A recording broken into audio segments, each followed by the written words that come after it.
Yeah, I mean, it's like all new drafts. When you bring in, new players into your club that you potentially watch for, a substantial period of time, whether it be sort of 2 years, 3 years, and then you're able to call their name out. It is an exciting time. We've made a lot of changes to the list in a reasonably short period of time. So that in itself gives us an opportunity to address different areas within the list, and hopefully we're going to have a little bit of luck on the day. And I think with this particular draft, it's going to open up quite quickly. There's a good dozen or so that are probably a little bit ahead of the rest of the field, but there's going to be some needs-based selections in front of us. I think for examples being clubs that may need a taller player and they're not picking till later in the draft, that might potentially spit some things back to us, some players back to us. So it's going to be interesting to see how it unfolds on the day. We've done an enormous amount of work leading into the draft in a whole range of areas, whether it's the psychological profiling of the player or the physical traits, and actually viewing the player play. We're reasonably set on the order that we're going to go to the draft with.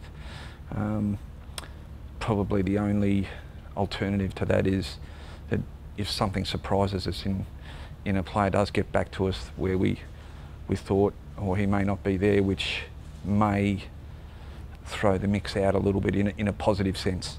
So, but we think we've covered all scenarios, and we're still working towards the day, obviously. I think we should be fine. Look, really, we won't really know that for another 3 or 4 years, will we? But we felt, and it's probably a testament to the way that we went about our trading and the free agency period, is that we were pretty keen to get in as early as we possibly could, and we were fortunate we've been able to do that. So I don't think it's a particularly deep draft, but having said that, that all drafts, I mean, going back 2 to 3 years ago, I didn't think it was going to be overly deep draft as well, but it's proved to be quite a good depth draft. So, but what that does for us is that players that we may rate highly could potentially be back, with our latter picks. There's some examples from our side of things. Alex Fasolo and Jackson Payne, who we rated quite highly in their particular drafts, were pushed back just because of clubs obviously went in other directions. So there's all those sorts of things that are potentially going to open up throughout the night. In terms of our picks, we're not as such prioritising anything. We're open to everything. It's very important that we look at our playing list in its totality, and but predominantly, I think as a rule of thumb, particularly with our earlier picks, we'll be selecting their best player.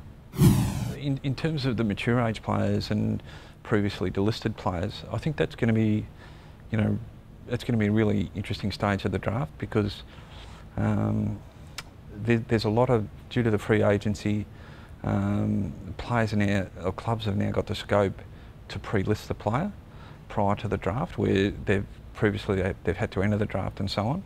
So I think that there is going to be the potential for clubs to sit back and say, well, do I take this 18-year-old, or do I take this more mature age player who may feel a need for 12 months, and then I'll readdress it at the end of the 2013 season. So clubs could potentially look at that way, both in the national draft and the rookie draft. So I think that's going to be a bit of an unknown as well. But in terms of the mature age players on our list, we've certainly got a group of mature age players in there that we feel that can enhance our list in a whole range of areas.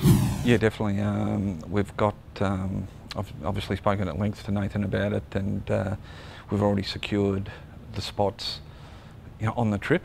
So we'll certainly that'll be the first question we'll be asking any player that comes into the club next week, is that, have you got your passport ready, because they'll be on the plane to Utah with the rest of the team, and we really see that as a great opportunity to you know, not only assimilate themselves into AFL football, but to be able to integrate within the list, get to know their peers, etc., etc. So we feel this particular period in Utah, the 2 weeks, 3 weeks, is going to be a fantastic step towards their 2013 season, and really will fast track them in a few different areas. Not so much the physical sense, but more the way that they'll interact within the playing group itself and get to know their teammates and their staff.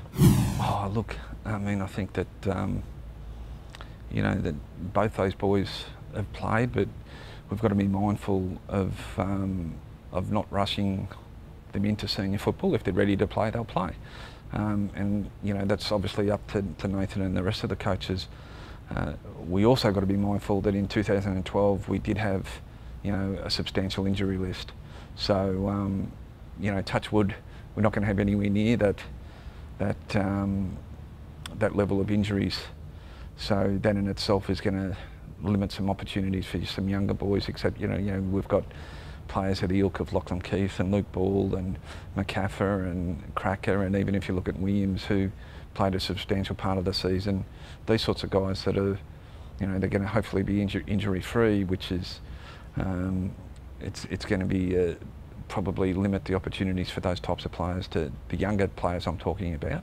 But we'd like to think that, you know, throughout the year that they're going to at some point in time, particularly the earlier picks, dependent, they may be pressing for a few games in here, even just to expose a few of the guys. And we feel that in itself is a great education for the guys.